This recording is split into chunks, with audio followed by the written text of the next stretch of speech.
todos bem-vindos nesse lugar que a gente se reúne virtualmente para estudar os ensinos de Jesus. Então, nós vamos elevar os nossos pensamentos, acalmar as nossas inquietações e ansiedades e rogar as bênçãos de Jesus para todos nós. As bênçãos do equilíbrio, da saúde em todos os níveis, as bênçãos da paz. Hoje, o assunto que nos traz a reflexão é em torno da vontade. Então, poderemos chamar assim essa fala de hoje. Querer é poder? E trazendo para os dias atuais, mesmo que a gente queira o conforto ou a liberdade que tínhamos antes da pandemia, somos convidados pela vida a refletir, a interiorizar, a buscar soluções viáveis para a nossa realidade atual. Então, há comentários em torno disso, à luz da doutrina espírita, dizendo que, na verdade, saber é poder. Querer nem sempre. Porque quando nós dilatamos o nosso entendimento, quando dilatamos a nossa consciência, quando nós prestamos atenção naquela abordagem feita por Jesus, quando ele diz, conhecereis a verdade e a verdade vos libertará, então nós já estaremos buscando a compreensão melhorada, o entendimento, e poderemos agir mais acertadamente. Então, o que vem a ser a vontade? A vontade é a maior de todas as potências da alma. É a gerente de todas as faculdades, de todos os setores da nossa mente. Ela gerencia a imaginação, os pensamentos, os direcionamentos que damos às nossas ações. Então, a vontade é poderosa. Ela é mais poderosa, mais importante do que a própria inteligência. Então, há uma página no Evangelho, um capítulo todo dedicado a esse assunto, a essa essência que vem a ser a vontade. Pedi e se vos dará. Buscai e achareis. Batei e abre-se-vos-á. Então, quando nós realmente queremos algo, nós encontraremos um caminho de realização. Mas quando a gente não quer, quando a gente quer mais ou menos, sempre encontraremos uma desculpa e não a efetiva realização. A justiça perfeita determina seja concedido a cada um segundo suas obras. Então, nós vamos colher na vida aquilo que nós semearmos. O que é que nós estamos aqui? A que viemos? Devemos nos perguntar. E descobriremos que a vida tem um propósito claro e definido. É claro que é para a realização do nosso próprio aprimoramento, do aperfeiçoamento do espírito imortal.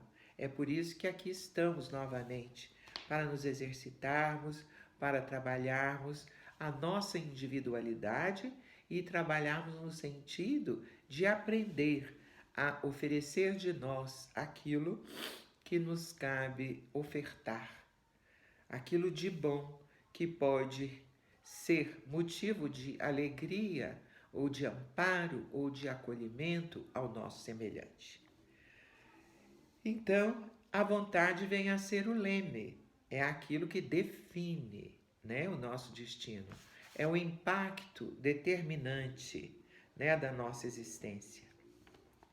Ela é indispensável, É indispensável que o homem, cada ser humano, esteja em dia com o autogoverno, com o governo de si mesmo, para que faça as escolhas acertadas no seu caminhar para frente e para o alto. Ela pode ser comparada igualmente como uma alavanca para a nossa evolução. Ela governa o nosso íntimo, o que de fato queremos, né? Então, se nós queremos uma vida pacífica, uma vida harmoniosa, serena, produtiva, devemos nos empenhar para tal. E não nos desesperarmos perante as crises, os conflitos e as dificuldades que nos chegam. Faz parte da nossa existência. E esses conflitos, essas crises, são ou têm uma função importante para o nosso crescimento. Testam a nossa capacidade de superação, a nossa capacidade de transcendência. É preciso escolher ser feliz, escolher os caminhos de plenitude.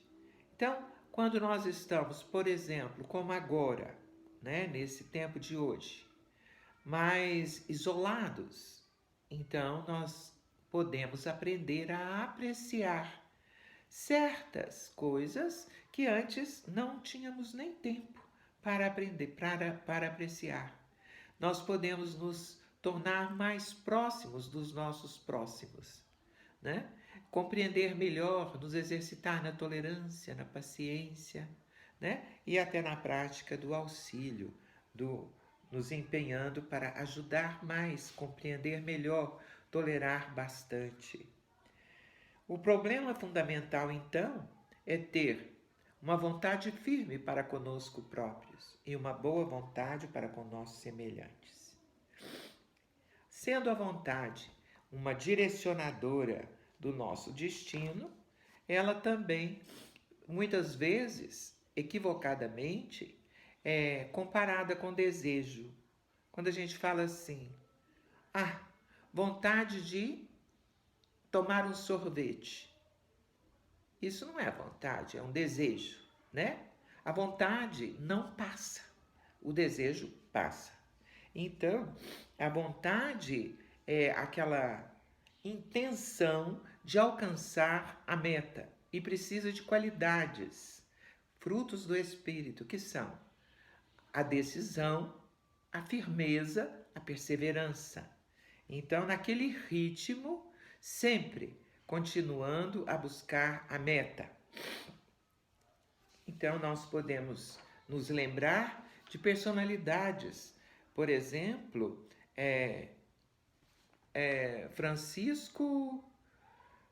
Antônio Francisco Lisboa, o aleijadinho de Minas Gerais, de Ouro Preto, que, embora acometido de lepra ou de sífilis, não se sabe bem, ficou completamente com as suas mãos e pés deformados, sofria muita dor.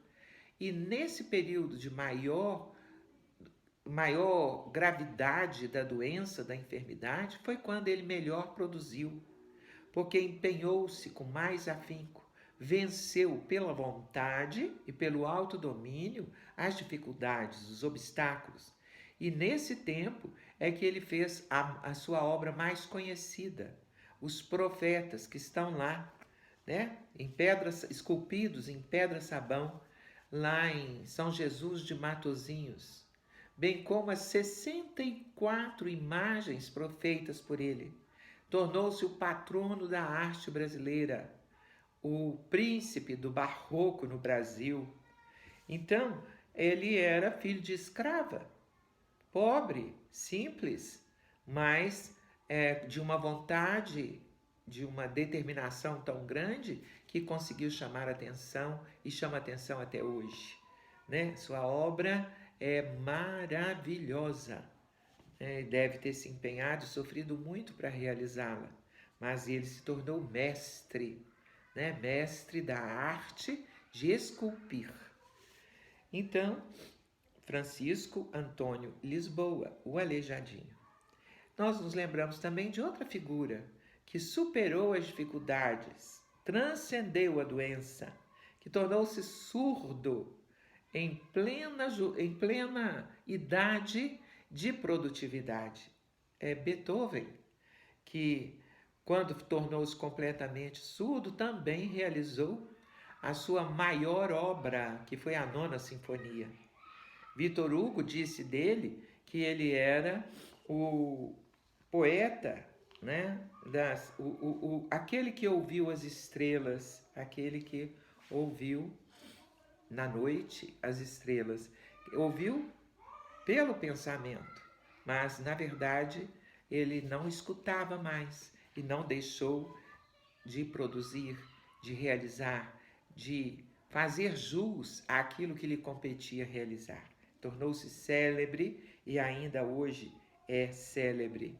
Nós podemos lembrar de Mahatma Gandhi, que não desistiu e libertou milhares e milhares e milhares de indianos e a própria Índia do jugo britânico, sem derramar uma única gota de sangue, sofrendo os reveses, mas firme na sua liderança. A liderança da não violência, da obediência pacífica, né? E tornou-se um símbolo da época. Martin Luther King, igualmente, lutando pela liberdade, querendo imprimir essa realidade, né, para todos nós, de todos os tempos, né, lutando bravamente pela liberdade e pela quebra do preconceito tão injusto em relação aos negros nos Estados Unidos. Nós lembramos de Nelson Mandela, que em nenhum momento desanimou. 2 décadas passou preso numa solitária, ele que era um homem alto, mas muito instruído e cheio de ideal. Dizem que o ideal dele nasceu ou foi simbolizado nesse poema de um poeta muito anterior, do século anterior ao dele, ao nosso, que se denomina Invictus. E o autor é William Henley. Diz assim o poema: do fundo desta noite que persiste, a me envolver em breu eterno e espesso, a qualquer Deus, se algum acaso existe, por minha alma insubjugável agradeço. Nas garras do destino e seus estragos, sob os golpes que o acaso atira e acerta, nunca me lamentei e ainda trago minha cabeça, embora em sangue, ereta. Além deste oceano de lamúria, somente o horror das trevas se divisa, porém o tempo, a consumir-se em fúria, não me amedronta nem me martiriza. Por ser estreita a senda, eu não declino, nem por pesada a mão que o mundo espalma, eu sou dono e senhor do meu destino, eu sou o comandante da minha alma. Então dizem que depois que ele foi solto e eleito presidente da África do Sul, sentou-se com alguns amigos para uma refeição e lá nesse lugar tinha um homem que estava sozinho e como que afastado dos outros que comemoravam alegremente a vitória de Nelson Mandela. E Nelson pediu que o convidassem, né, ao círculo de amigos. Convidado, ele tremia feito vara verde ali ao lado de Nelson e dos outros. Logo que terminou a refeição, calado ainda, ele saiu, pediu licença e saiu. Alguém disse em torno desse rapaz: ele deve estar doente, está tremendo feito vara verde. Aí Nelson esclareceu: não, ele foi o carrasco durante o tempo que eu estive prisioneiro e me torturou várias vezes. Então, na verdade, ele estava tremendo, era de medo, temendo de pavor de ser castigado, né? Mas Nelson Mandela deu o recado de uma forma diferente. Então, se a gente for lembrar todas as pessoas, né, que tantas vezes, tanto superaram as dificuldades em favor deles próprios, de realizarem aquilo que eles sentiram como chamamento da vida, o dever de realizar. Por exemplo, Helen Keller, né? A professora, a filósofa em que se transformou e superando a cegueira a surdez, ela era cega, surda e muda, mas inventou um método de alfabetização para cego surdo. Então, essas pessoas que superaram as suas dificuldades e fizeram um grande bem à humanidade, né, por conta, superando mesmo e realizando, qualificando a nossa humanidade. Nós podemos pensar também, por exemplo, em Thomas Alva Edison, né, inventor da lâmpada elétrica. Podemos pensar em Steve Hawking, que apesar de toda aquela deformidade no seu corpo físico, não deixou, né, de cultivar sempre o ideal de realização, de busca de conhecimento. Então, são criaturas que nos inspiram a ir para a frente, ir para o alto. Podemos pensar nas dificuldades enormes pelas quais atravessou Allan Kardec e que continuou perseverante na sua busca, Chico Xavier, tantos outros, né? Bezerra de Menezes, que vivenciou a pobreza, né? Mesmo sendo um profissional de primeira linha como dedicado à medicina, né? Mas uma medicina social que amparava, mas não era para lucro pessoal. Então, nós podemos observar que todo esse pessoal que nos inspira, né, são aqueles de vontade firme, que se tornaram aquilo que eles poderiam e deveriam se tornar. Nós sabemos que força é diferente de vontade, né, de esforço. Força é uma coisa, esforço é outra coisa. A criatura esforçada, se for simplesmente esforçada, faz porque é dever, porque é obrigação. Mas aquele que é esforçado e motivado, esse realmente tem aquele carimbo da vontade direcionada para o alcance de patamares mais evoluídos, superiores, mais altos. Então, quem não tem vontade é o apático, aquele que não se motiva com nada, aquele que está conformado com a sua vida no horizonte de conforto. Não almeja realizações maiores, não almeja superação, prefere a queixa, prefere o conformismo. Esse está fazendo como o administrador, o terceiro administrador da parábola dos talentos, a quem Jesus censurou gravemente, porque ninguém tem o direito de renunciar aos seus próprios dons. E nós todos temos dons latentes em nós, que precisam ser trabalhados, multiplicados e oferecidos para o bem-estar de toda a humanidade, no aspecto social. Então, temos duas obrigações: conosco próprios, fortalecer a nossa vontade, torná-la lúcida, forte e direcioná-la para o bem. E temos também a obrigação de, além de iluminar a nós mesmos, também oferecer o nosso contributo em torno de nós, né? Então, as pessoas como Walt Disney, McDonald, Martin Luther King, Mahatma Gandhi, Allan Kardec, Chico Xavier, Francisco Antônio Lisboa, Beethoven e tantos outros, Nelson Mandela, quando experimentavam a derrota, não desistiam.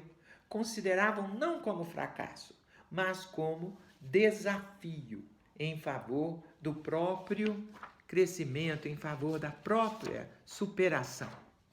Então, é muito importante considerar isso. Nós vemos, além de tudo isso, um exemplo que, mais do que inspirador, é de Paulo de Tarso, que além de se submeter, de aprender, de trabalhar em torno daquilo que ele passou a acreditar depois da estrada de Damasco, ele não só plasma a sua ação, mas ele a concretiza no dia a dia, a ponto de chegar a dizer, a testemunhar, que ele não mais vivia, mas era Cristo que vivia nele. Então, importa muito considerar que as qualidades desse pessoal que realça aos nossos olhos são qualidades de decisão, de reflexão, qualidades de perseverança, de ritmo na busca daquilo que eles idealizam como melhor, maior e metas a serem alcançadas. Faz-nos lembrar de um pensamento que sempre trazemos conosco, que o pior naufrágio é não partir, é não ir. Então, nós que vivemos aqui, nesse mundo denso, cheio de oportunidades, de tentações, de variáveis de todo estilo, nós muitas vezes somos tentados mesmo a nos iludir, a nos equivocar. Mas, como na vida corremos riscos, é preciso nos fortalecer, no sentido de alcançar uma lucidez penetrante para sabermos separar o joio do trigo, aquilo que nos favorece o crescimento, que está de acordo com a justiça divina, aquilo que vai nos ajudar a alcançar o aprimoramento necessário. Então, é importante considerar que essa lucidez, ou os conhecimentos que alcançamos, nos fortalecem igualmente, além do nosso caráter, da nossa índole, de aformosear a nossa individualidade, ainda fortalecem a nossa vontade, que é a maior potência da alma. É o impacto realmente determinante, o motor da existência. Então, nós sabemos que precisamos manter o nosso ânimo forte, porque Jesus nos convocou a fazer brilhar a nossa luz, ao sede perfeitos como o Pai é perfeito. Então, isso não é coisa de pouca monta, é preciso considerar o esforço nobre. Então, podemos até também considerar que a vontade atua sobre o corpo fluídico e muitas vezes favorece através do passe magnético, porque penetra, impressiona a matéria submetendo-a e concorre para uma cura, por exemplo. Tem poder ilimitado o homem consciente de si mesmo, porque a fé transporta montanhas, né? Então, é um poder da alma. E esses poderes se resumem em quê? Em querer, em saber, em pensar, em amar, em servir, em realizar. É a faculdade soberana da alma, a vontade, e permite-nos modificar a nossa natureza. Se éramos brutos, vamos nos tornando a pouco e pouco aprimorados, educados, conscientes. Vencer obstáculos. Se estamos diante de um grande problema, com o raciocínio, com a serenidade que impomos a nós mesmos, com a reflexão, com as considerações, nós podemos dominar aquelas situações e vencer os obstáculos. Dominar a matéria. Vejam, a Holanda, há um ditado que diz: Deus fez o mundo, mas o holandês fez a Holanda. Por quê? Porque trabalhou através dos diques a situação, porque Holanda fica abaixo do nível do mar. Se não fosse dominada aquela situação, aquela circunstância, não haveria Holanda. Ela seria todo o tempo tragada pela força das águas. Então, dominar a matéria, né? Irrigar territórios secos, desérticos, desviando o curso de rios, por exemplo, ou então interferindo na natureza, né? Para melhorar as condições de vida nossa aqui dos nossos irmãos. Então, com essa faculdade, nós podemos direcionar os nossos pensamentos, né? Porque a vontade, é na vontade que está o princípio da evolução, não é na matéria, mas na vontade. A vontade e a confiança, o otimismo igualmente, bastam muitas vezes por si sós para desviar o mal. Então, pela educação e pelo exercício da vontade, nós podemos alcançar prodígios, como alcançaram os japoneses na reconstrução das cidades destruídas na Segunda Guerra Mundial, Hiroshima e Nagasaki, por exemplo. Então, podemos valorizar de fato essa faculdade do espírito, que pode ser chamada como intencionalidade. A vontade é, essa capacidade através da qual nós tomamos posição frente ao que nos aparece, aquilo que nos solicita a ação.